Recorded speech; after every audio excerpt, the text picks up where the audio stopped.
بسم الله الرحمن الرحيم إن الذين كفروا من أهل الكتاب والمشركين في نار جهنم خالدين فيها أولئك هم شر البرية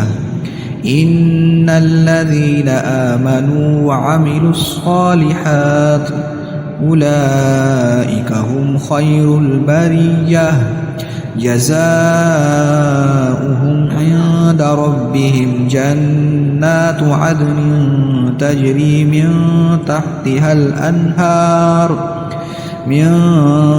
تحتها الأنهار خالدين فيها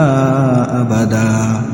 رضي الله عنهم ورضوا عنه